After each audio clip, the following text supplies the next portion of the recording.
DAP Youth has warned the MACC against any political witch hunting, saying that it risks creating a climate of fear among the public.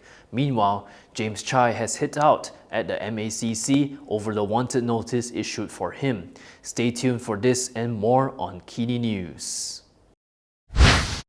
DAP Youth has raised questions over the methods used in a recent high-profile investigation by the MACC. This was in relation to the MACC putting out a wanted alert for Chai. DAP Youth has voiced concern over the way the Malaysian Anti-Corruption Commission handled a recent high-profile investigation. In a statement today, DAP Youth Chief Woo Kah Leong said the methods used could create a climate of fear among the rakyat.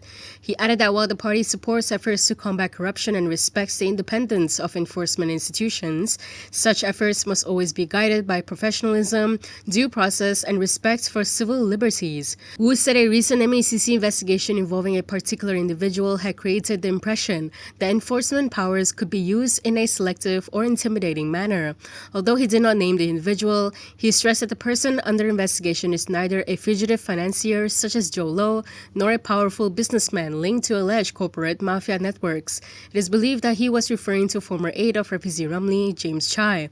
Wu added that the rakyat are watching closely and cautioned that the MACC must not engage in political witch hunting against an ordinary citizen. He says such incidents risk fueling public concern that enforcement powers are being exercised selectively, which could in turn erode confidence in national institutions. Wu also stressed that if investigations are conducted in a manner that undermines public trust, the unity government will inevitably bear the political consequences and face legitimate questions from the rakyat. While we are on the topic, the Commission has stressed that its investigating officers had attempted to reach Rafizi's former aide several times. The MACC has insisted that it had attempted to contact James Chai, a former aide to former Economy Minister Rafizi Ramli, before issuing a notice declaring him a wanted person. The Commission was responding to Chai's claim that the graftbusters had failed to get in touch with him before releasing the notice to the public. In a statement, the MACC said that its investigating officers had attempted to reach Chai various times. According to the Commission, its officers had begun contacting the WhatsApp number belonging to Chai from February 24th, but received no response.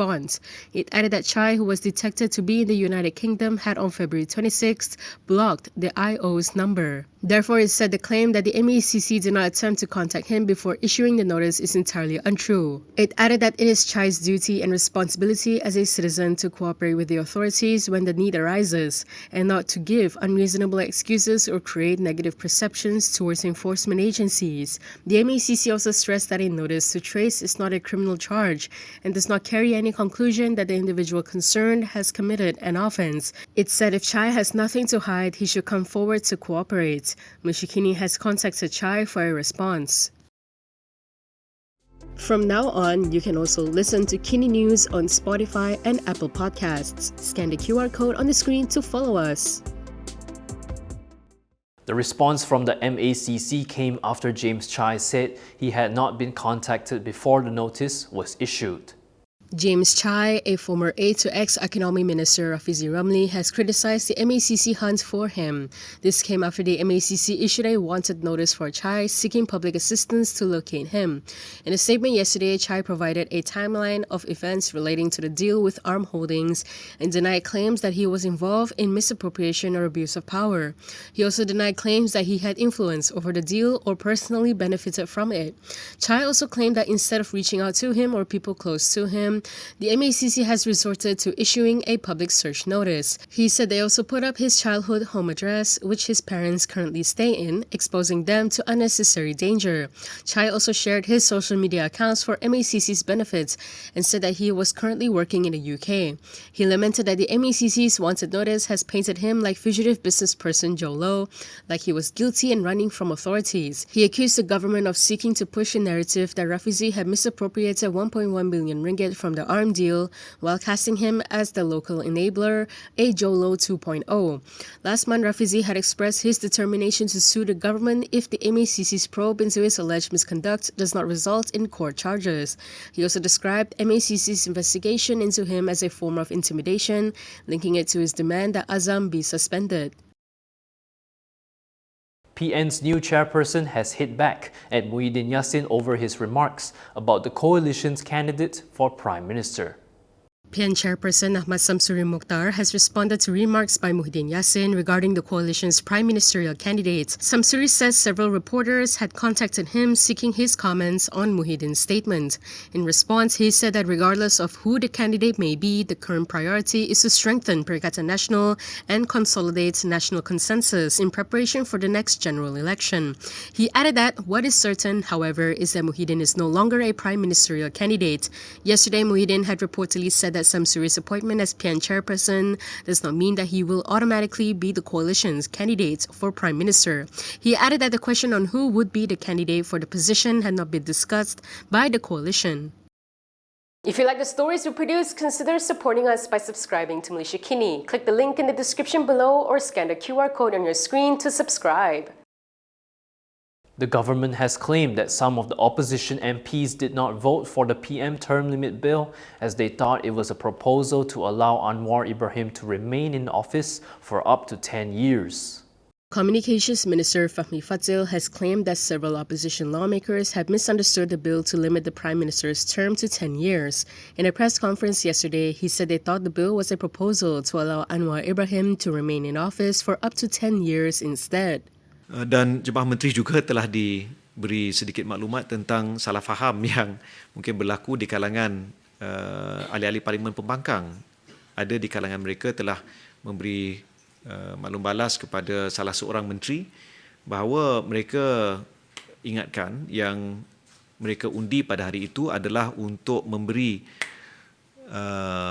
Datuk Seri Anwar Ibrahim sebagai Perdana Menteri tempoh berkhidmat untuk 10 tahun.